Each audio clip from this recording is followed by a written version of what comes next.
òkè ọmọ kẹfì máa ṣe ìnájú ẹ lójú máa fún ẹ ní pin code ni máa fún ẹ ní ATM wàá kọ́ ọ máa ṣalẹ́ ní orin. ṣé o ṣe fún òfin ọ̀sán. èmi. tó bá lè ṣe mí gan máa ṣe wí fún ẹ àyè ajá. òkè lábàdé fún mi ní sáfù.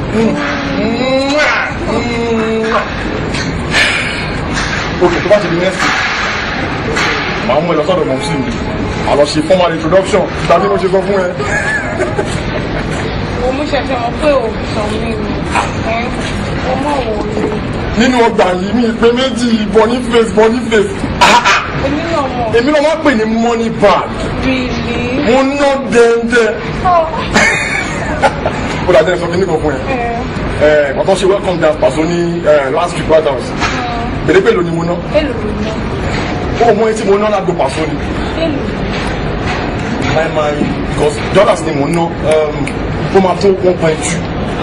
tàbẹ́ èmi Boniface ló pè mí kápọ́ọ̀sì money bag ló ń jẹ́ bẹ́ẹ̀ tàbí mo ṣe sọ fún ẹ èmi gbó.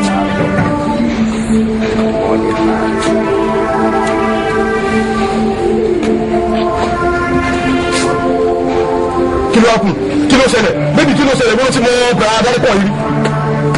wókè owó lẹ èmi ní ọjọ́ ẹ pé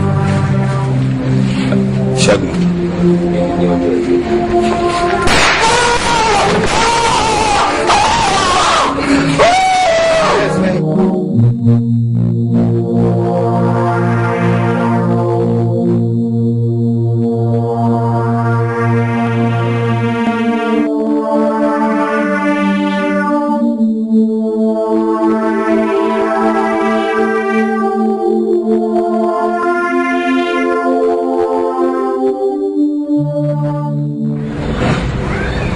Bàbá ẹ tún wá ní ṣe bí mo ní kí ẹ máa wá just look at yourself.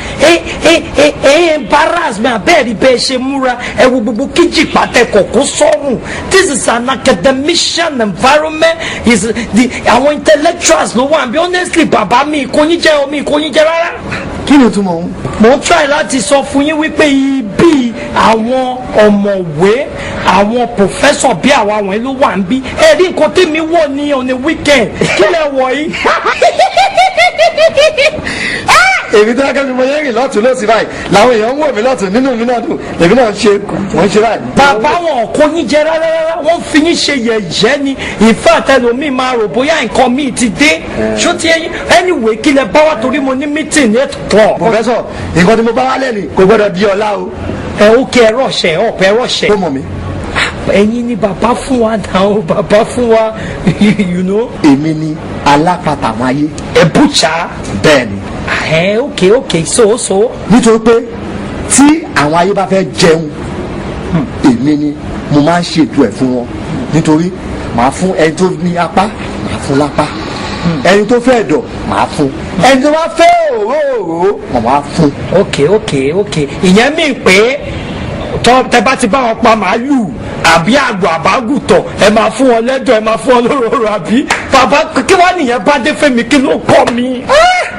ọmọdé yóò mọ ògùn pè lẹ́fọ̀ọ́ sórí nǹkan tó wọlé tí lẹ́ni àwọn ìyá mi pè mí wọn ló jẹ́ ti sọ̀kalẹ̀ ń káàbọ̀ kó bá lè má bàjẹ́ ni nítorí pé kí ni mo gbé ọpọ́n ọ̀pá mi mo gbé lulẹ̀ nígbà tí mo gbé lulẹ̀ ìjọba ẹni tí mo bá. ta lẹni náà ta ló ṣayé. ìwọ gangan ni mo bá bẹ̀. impossible it can never be why me ta ni mi ṣe anybody now.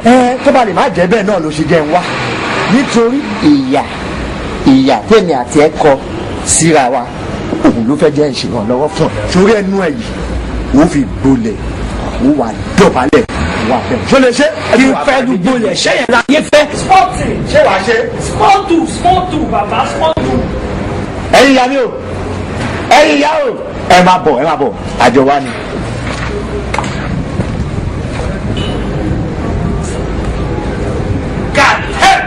kí ni wọ́n ṣe bí by now ó ti yẹ kó lọ dúró sọ́tẹ́ẹ̀lì tèmi. will you get out. kí ló dé bẹ́ẹ̀ o. bàbá ọmọ yìí mo ti ní kó lọ dúró dè mí sílé ìtura. àwọn ìyá mi ẹ̀yin ìyá mi má bínú o. olóòbẹ̀bẹ̀ nísìnyí o ṣe kí ni. màmá o màmá o ṣé tó ní páàsì ni o ti páàsì ṣó ní first class ó kéré ọjọ́ wo wà á máa máàkì pépà fúnra ẹni ẹ̀yìn yá o mi ní ṣe bẹ́ẹ̀ mọ́ ẹ má jẹ ntẹ́ ẹ má jẹ mí lẹ́jọ́ ẹ má jẹ mí. sórí Akínọlá àkàndá ọ̀rọ̀ mo sọ fún ẹ pé kò dàbí àdàpẹ́ sórí mistake tó ṣe o láti mú mi balẹ̀ tán pátápátá gbà ẹ́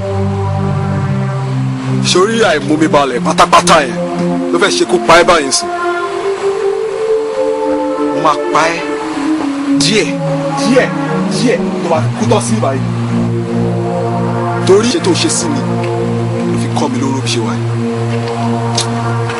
ọmọ àkókò tó fún ẹ Akínọlá ó kọ́ mi lóró bí tẹ́lẹ̀.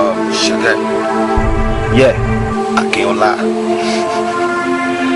ṣé wọn kò mọ sọ fún ẹ mo ní àwé fún mi kó tó dání àgbà jàkadì last time tí mo wọ́n mo sọ fún ẹ wípé tí ó bá tún padà cross line ma destroy it totally but o kàn rò pé maybe it's just an ordinary threat but unfortunately it's not a threat anyway mo ní bínú sí ẹ because akíkanjú ni ẹ wọ́n dẹ̀ sọ pé ipò ogun nípa akíkanjú ikú odò ló máa ń pa wọn ikú akíkanjú ni wọ́n kú lọ ẹ. well hey guys ẹ ṣe jẹ́ ká fi ẹjọ́ sílẹ̀ torí wọ́n ní tabapẹ́ lórí mi eṣinkéṣin máa ń balẹ̀ ni now mo fẹ́ jẹ́ kó bá mi fọ́ egungun ẹ̀ wà á bẹ̀rẹ̀ láti ibi báyìí wà á máa fọ́ díẹ̀ bí ìgbà tí wọ́n fọ́ màálù ní abatíọ̀ ṣó yẹ ó yá náà bẹ̀rẹ̀ sí ní fọ́ ẹsẹ̀.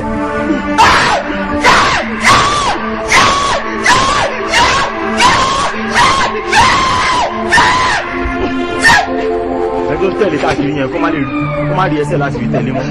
mo rò pé wèrè lẹ́mìí ní ṣá àṣẹ ẹ̀mí bíi tí báyìí ló wà lẹ́nu. ṣé kò tiẹ̀ lè pé ṣíṣe now hey guys let's move.